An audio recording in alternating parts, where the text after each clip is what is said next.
আসসালামু আলাইকুম everyone, welcome back to my channel. আমি সুমনা চলে এসেছি নতুন একটা রেসিপি নিয়ে। আজকে আমি আপনাদেরকে দেখাবো খুবই মজাদার এবং হেলদি খেজুর আর 2 রকমের বাদামের মিল্কশেক। এটা খুবই মজাদার এবং স্বাস্থ্যসম্মত। শরীরের বিভিন্ন রকমের খাদ্য ঘাটতি পূরণ করতে এটা কিন্তু যথেষ্ট সহায়তা করে। তো কিভাবে আজকে এটা তৈরি করা যায় সেটাই আমি আপনাদেরকে শেয়ার করব। তো চলুন আর দেখতে থাকুন আমি কিভাবে তৈরি করছি। তো দেখতে পাচ্ছেন আমি এখানে প্রায় 10-12টার মতো খেজুর নিয়েছি। তো এই খেজুরগুলোকে আমি সুন্দর করে ধুয়ে নিয়েছি আর ভিতরের যে দানাটা থাকে সেটাও কিন্তু আমি ফেলে দিয়েছি। আর এখানে নিয়েছি 2 রকমের বাদাম, কাঠবাদাম আর কাজু বাদাম। এগুলোকেও আমি সুন্দর করে ধুয়ে নিয়েছি।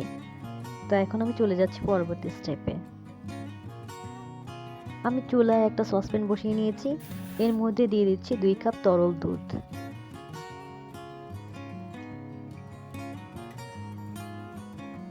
এরপর এতে দিয়ে দেব খেজুর আর 2 রকমের বাদামগুলো। এরপর আমি এটা জাল দিতে থাকবো যতক্ষণ পর্যন্ত বাদাম আর খেজুরটা সফট হয়ে আসে আর এটা অর্ধেক হয়ে আসে। অর্ধেক হয়ে আসলে আমি এটা নামিয়ে নেব চুলা থেকে। ততক্ষণ পর্যন্ত কিন্তু আমি এটা জাল দিতে থাকবো। আপনারা জানেন আমি এখানে ব্যবহার করেছি খেজুর। খেজুর কিন্তু শরীরের জন্য খুবই উপকারী। খেজুর একটি মিষ্টি জাতীয় ফল। এতে প্রচুর পরিমাণে আয়রন, পটাশিয়াম, ম্যাগনেসিয়াম, ক্যালসিয়াম এবং vitamin B, vitamin C, vitamin K সহ প্রচুর খাদ্যগুণ রয়েছে, যা আমাদের শরীরের প্রতিদিনের ক্যালোরির চাহিদা পূরণ করতে সাহায্য করে। আর আমি এতে ইউজ করেছি 2 রকমের বাদাম। পুষ্টিগুণে দেখতে গেলে বাদামের কোনো বিকল্প নেই। এতে ভিটামিন, খনিজ, অ্যান্টিঅক্সিডেন্ট এবং প্রোটিন উপস্থিত, যা স্বাস্থ্য এবং ত্বকের জন্য কিন্তু খুবই উপকার। আর আমি সবচেয়ে বড় যে উপাদান এটা ইউজ করেছি সেটা হচ্ছে দুধ। দুধের তো কোনো বিকল্প নেই, এটা হচ্ছে আদর্শ খাবার। আর এই মুহূর্তে দেখতে পাচ্ছেন আমার এটা জাল দেওয়া হয়ে গেছে, প্রায় অর্ধেকের মতো এটা কমে এসেছে। তো আমি এখন এটা ঠান্ডা করে নিয়েছি। দেখতে পাচ্ছেন এটা সম্পূর্ণ ঠান্ডা হয়ে গেছে। এখন এগুলো আমি সব ব্লেন্ড করে নেব। এর জন্য একটা ব্লেন্ডার নিয়ে নিয়েছি। এর মধ্যে আমি সবগুলো ঢেলে দিচ্ছি। আমি খুব স্মুথ করে এগুলো ব্লেন্ড করে নেব।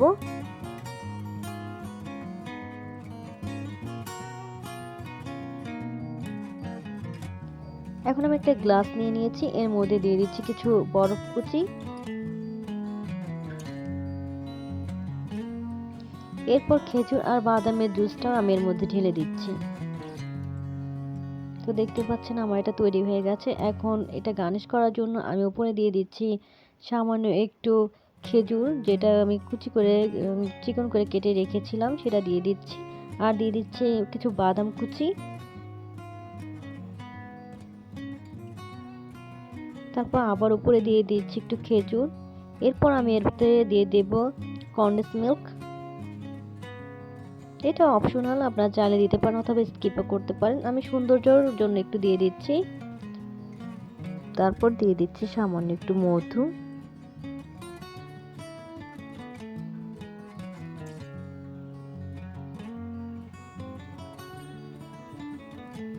এখন আমার খেজুর আর বাদামি মিল্কশেকটা পুরোপুরি খাওয়ার জন্য একেবারে প্রস্তুত। তো দেখতে পারলেন খুব সহজে আমি তৈরি করে ফেললাম। আজকে এ পর্যন্তই, ধন্যবাদ।